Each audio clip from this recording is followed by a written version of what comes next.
जियो versus Airtel. तो ये अभी तो डियोपोली नहीं है, बट जल्द ही ये डियोपोली बन सकती है ऐसा लग रहा है। हम बहुत महीनों से, बहुत क्वार्टर से ये बात कर रहे हैं और जो डेटा हमारे सामने आ रहा है वो यही सजेस्ट करता हुआ दिख रहा है।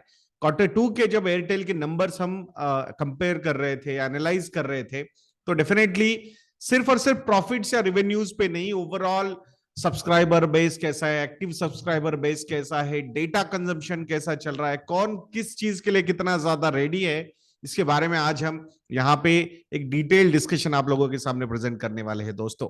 सो वीडियो शुरू करने से पहले फिर से एक बार आप लोगों को याद दिला दूं, हैप्पी दिवाली। ये प्रोमो कोड एक्टिव है, highest ever biggest ever sale is on. investindia.in को विजिट कीजिए, हाईएस्ट एवर 60% का डिस्काउंट आपको हमारे मॉडल पोर्टफोलियोज पे मिल जाएगा। अगर कॉम्बो ऑफर्स के लिए जाओगे या फिर 3 साल के सब्सक्रिप्शन के लिए जाओगे, then the discount should be as 70 to 75% also, plus free learning course भी आप लोगों को उसके साथ मिल जाएगा।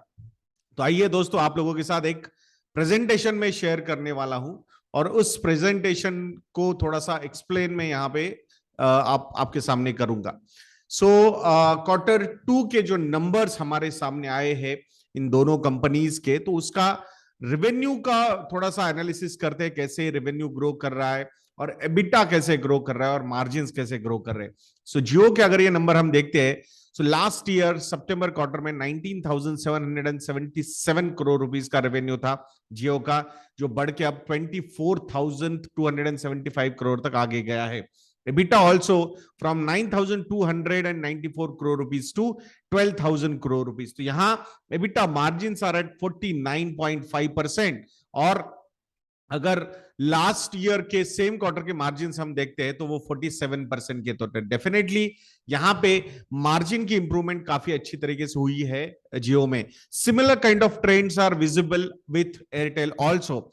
रेवेन्यू ग्रोथ भी उसी रेंज में है जैसे जियो की थी, और एबिटा मार्जिन जो है लास्ट ईयर 49.6% थे, जो अभी 51.8% हुए। तो ये growing trend for EBITDA margin is visible for both these companies. और प्रॉफिट्स एबिटा के जो नंबर्स है वो भी हम यहाँ पे कंपेयर कर सकते हैं, तो वहां पे भी ज्यादा डिफरेंस नहीं है। दो आई थिंक अराउंड 2.3% से एयरटेल के जो एबिटा मार्जिन है वो ज्यादा है कंपेयर टू जियो। अब ऑपरेटिंग पैरामीटर्स पे यहाँ पे थोड़ा सा कंपैरिजन करेंगे। सब्सक्राइबर बेस की हम बात करते हैं तो definitely Reliance Jio is at number 1 position, 42.76 crore subscribers है रिलायंस जियो के पास। एयरटेल के पास है 32.78 crore.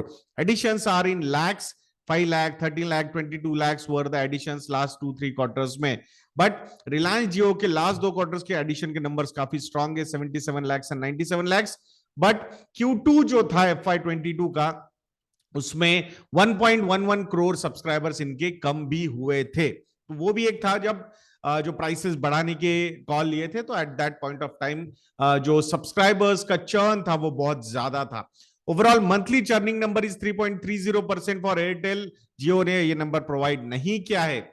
Now this is the most important parameter, average revenue per user, ARPU 190 rupees per month है एयरटेल के लिए, और ये कंसिस्टेंटली यहाँ पे बढ़ता जा रहा है। And the vision for the company is that कि 200 से 300 over the period of next 3 years they want to take it, क्योंकि वो एक सस्टेनेबल प्रॉफिटेबिलिटी की तरफ लेके जाएगा कंपनी को। Also this is a capital intensive industry. तो आप लोगों ने देखा होगा जैसे स्पेक्ट्रम वगैरह बाय करने पड़ते हैं, इंफ्रास्ट्रक्चर में पैसा डालना पड़ता है, तो डेफिनेटली उसको अगर सस्टेन करना है और अच्छी सर्विसेज देनी है, और जो अपडेट्स आते रहते हैं 4G 5G 6G I think जो आते रहेंगे, आई थिंक उनके लिए अगर रेडी रहना है इनको, तो डेफिनेटली इन्वेस्टमेंट्स और भी ज्यादा करने होंगे। अभी 5G की भी 8 सिटीज में इन्होंने लॉन्च किया हुआ है, तो उसके लिए भी एक अच्छा खासा इन्वेस्टमेंट, मतलब जियो ने तो सीधे सीधे बोला है 2 लाख करोड़ रुपए, 2 lakh crore rupees they are going to invest in the 5G infrastructure. तो I think similar kind of investments even Airtel will also have to do. तो उसके लिए प्रॉफिटेबिलिटी ज्यादा होना जरूरी है, और उसी के लिए एवरेज रेवेन्यू पर यूजर कंसिस्टेंटली बढ़ता रहना चाहिए। जियो की अगर हम बात करते हैं, so that number is at 177.2 rupees per month. तो ये भी एक कंसिस्टेंट ग्रोथ यहां पे भी हमें नजर आ रही है। दो अगर ईयर ऑन ईयर की हम बात करते हैं या सिक्वेंशियली हम बात करते हैं, तो ग्रोथ जो है वो एयरटेल की ज्यादा है कंपेयर टू जियो। तो वो एक चीज हमने यहाँ पे देखनी है। वॉइस ऑन नेटवर्क की बात करेंगे तो definitely Airtel is at lower side compare to Jio because subscriber base of Jio is on higher side. Data customer base मतलब जो इंटरनेट वाला जो इंटरनेट कंज्यूमर वाला कस्टमर बेस अगर हम देखते हैं तो 21.9 करोड़ है एयरटेल के लिए। जियो ने ये नंबर प्रोवाइड नहीं किया है। 4G customers with Airtel are 21 crore. Jio has not provided this particular number.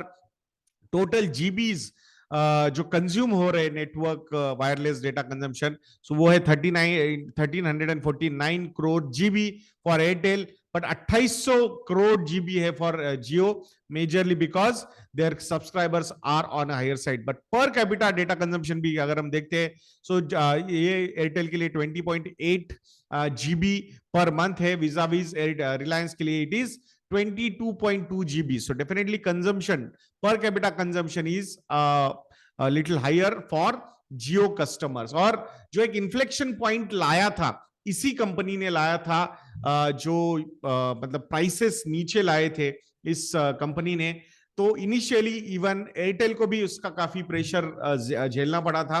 But मुझे लगता है कि अल्टीमेटली जब अंडरस्टैंडिंग सारे प्लेयर्स में आ गई कि भाई बस हो गया price war, now let's all focus on profitability अगर सस्टेन करना है इस इंडस्ट्री को। बिकॉज गवर्नमेंट कैसे भी मतलब गवर्नमेंट तो यहाँ पे डियोपोली होने के लिए राजी नहीं है कि एयरटेल और जियो को वो सिर्फ दो प्लेयर्स को नहीं रहने देगा। That's why they are supporting even Vodafone Idea also. I don't know whether that support is मतलब कितना सस्टेन कर पाएगा, but I think government is trying. So definitely monopoly तो गवर्नमेंट होने नहीं देगा, and that's why I think they all understood कि it's better now let's focus on profitability rather than price wars. So जो अब जहां पे पोजीशनड है मुझे नहीं लगता ज्यादा पोजीशंस वहां पे चेंज होगी, एटलीस्ट ये दो प्लेयर्स में एयरटेल एंड जियो। हो सकता है Vodafone Idea will not be able to sustain these kind of things, and उनका जो कंसिस्टेंट सब्सक्राइबर बेस कम होता जा रहा है, I think that can go towards Jio and Airtel. हो सकता है कि Vodafone Idea will survive and will continue, but it will be impossible for the company to be present in pan India. तो वहां पे कंपनी ने भी खुद बोला है कि जो प्रॉफिट सेंटर्स हैं जहां से सबसे ज्यादा उनका कस्टमर बेस है, प्रॉफिटेबिलिटी है, उन्हीं सर्कल्स पे वो फोकस करने वाले हैं, एंड दैट्स व्हाई यहाँ पे सब्सक्राइबर बेस काफी अच्छी तरीके से बढ़ सकता है for Airtel and Jio. So currently आप अगर ये ट्रेंड देखोगे तो एक क्वार्टर यहां जब प्राइस इंक्रीज किया था एयरटेल ने, at that point of time वो कस्टमर बेस नीचे गया था, but again customer base started rising. ऐसा बहुत ज्यादा मीनिंगफुल राइज नहीं है, but still they are adding every quarter. और सिमिलर काइंड ऑफ ट्रेंड हमने जियो में भी देखा था जब उन्होंने प्राइस राइज की इन दिसंबर। सो दो क्वार्टर जो थे वो काफी खराब थे कंपनी के लिए, but then again they have started adding new subscribers to their overall subscriber base. So अब लेट्स सी 5G भी लॉन्च हो गया है, अब उसका कैसा कन्वर्जन रहता है, 4G टू 5G कितने जाते हैं, नए 5G के कस्टमर्स कितने आते हैं, ये सारी चीजें काफी इंटरेस्टिंग हो सकती है। ARPU की हमने डिस्कशन किया था 153 to 190 in 1 years time, 143 to 177 in 1 years time for Jio. तो यहाँ पे definitely Airtel is looking much better compare to Jio. अब वॉइस ऑन नेटवर्क की बात करेंगे तो डेफिनेटली अगर सब्सक्राइबर बेस ज्यादा है तो वॉइस ऑन नेटवर्क की will be on higher side, but per capita की अगर हम बात करते हैं, per capita voice consumption per month, तो आई थिंक यहाँ पे Airtel is looking better compare to consumption point of view से compare to Jio. Wireless data consumption again मतलब मुझे तो लगता है रिवॉल्यूशन जियो ने ही लाया था इस इंडस्ट्री में डेटा कंजम्पशन में, तो I think they are much ahead compare to Airtel. But per capita की अगर डेटा कंजम्पशन की हम बात करते हैं तो डेफिनेटली यहाँ पे ज्यादा डिस्पैरिटी नहीं नजर आ रही है, ऑलमोस्ट सिमिलर है 20.8 GB एंड 22.2 GB। अब कॉम्पिटिटिव पोजीशनिंग अगर टेलीकॉम इंडस्ट्री में हम देखते हैं तो किसका कितना मार्केट शेयर है, तो 36.48% के साथ Jio is at number 1 position, 31.66% के साथ Airtel is at number 2 position, 22.03% के साथ Vodafone Idea is at number 3 position, BSNL with 9.58% 4th position पे है। तो ये जो 22.03% है ये कंसिस्टेंटली कम होता जा रहा है, और ये जो दो शेयर है 36.48 एंड 31.66%, ये कंटिन्यूअसली बढ़ते जा सकते हैं. I will not be surprised in some quarters Jio will cross 40% and Bharti Airtel will cross 35%. This is our indication, means assumption that the way trend is showing us. So वहां पे कहीं ना कहीं Vodafone idea जो है वो consolidate हो जाएगा अराउंड 10 to 15% के बीच में, अगर वो प्रॉफिटेबिलिटी पे फोकस करके कुछ सर्कल्स पे ही फोकस अगर करेंगे तो. That's the idea. Let's see क्या होता है. बाकी VLR, visitor location register, this is the most important parameter. मुझे ऐसा लगता है कि एक्टिवली यूजिंग मोबाइल नेटवर्क कितने सब्सक्राइबर्स है, तो उसमें नंबर 1 पोजीशन पे है एयरटेल 98.31%. मतलब पॉइंट क्या है कि भाई प्राइमरी किसका, मतलब अगर मेरे पास दो कार्ड्स है तो नॉर्मली अब अगर मेरे पास एयरटेल भी है और जियो भी है तो मैं मेजरली यूज करता हूं एयरटेल, एग्जांपल के तौर पे मैं बोल रहा हूं, और सेकेंडरी बोल के मैंने या तो जियो रखा हुआ है या वोडाफोन रखा हुआ है. तो this could be the case.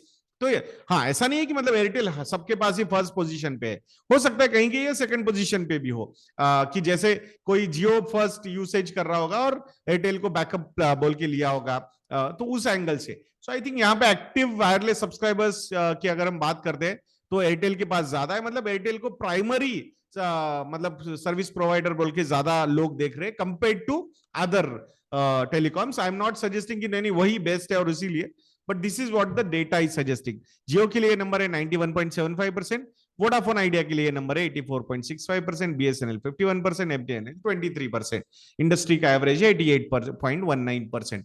So I think यहाँ पे डेफिनेटली एयरटेल जो है वो जियो की कंपैरिजन में अच्छा पोजीशन पे नजर आ रहा है. सो कैसा लगा ये कंपैरिजन आप लोगों को, ये कमेंट सेक्शन में लिखना मत भूलिएगा दोस्तों. और ये जो इंडस्ट्री है टेलीकॉम इंडस्ट्री, मुझे लगता है कहीं ना कहीं प्रॉफिटेबिलिटी पे फोकस करने की वजह से एक अट्रैक्टिव इंडस्ट्री बोल के ये देखी जा सकती है. दो देयर आर रिस्क्स इन्वॉल्व, जैसे कि गवर्नमेंट के रेगुलेशंस. अभी तो गवर्नमेंट को भी समझ में आ गया है कि ये फ्लिप फ्लॉप्स नहीं चलेंगे, but who knows, because this is a long term play. और अगर आने वाले समय में नेक्स्ट गवर्नमेंट्स अगर कुछ चेंजेस करते हैं रेगुलेशंस में, तो definitely it could be a disaster for the industry. जो एक अच्छा खासा बड़ा कंसोलिडेशन हमने ऑलरेडी इस इंडस्ट्री में देखा था. बहुत सारे नए प्लेयर्स आए और चले भी गए, और अभी जो एग्जिस्टिंग प्लेयर्स है उसमें भी जो थर्ड नंबर पे प्लेयर है Vodafone Idea, they are still struggling with their high debts. और क्यों हुए थे ये डेट्स? पहले के रेगुलेशंस भी एंड मिसमैनेजमेंट ऑल्सो, दोनों चीजें यहाँ पे निगेटिवली वर्कआउट हुई थी उस कंपनी के लिए. सो आशा करता हूं कि ये डेटा, ये इंफॉर्मेशन आप लोगों को अच्छी लगी होगी. सो फिर से एक बार याद दिला दूं, investindia.in को विजिट कीजिए, हैप्पी दिवाली ये प्रोमो कोड यूज कीजिए and get highest ever biggest ever discount of 60% on our website investindia.in. Happy Diwali promo code use करना मत भूलना दोस्तों. नेक्स्ट वीडियो में मिलते हैं. जय हिंद.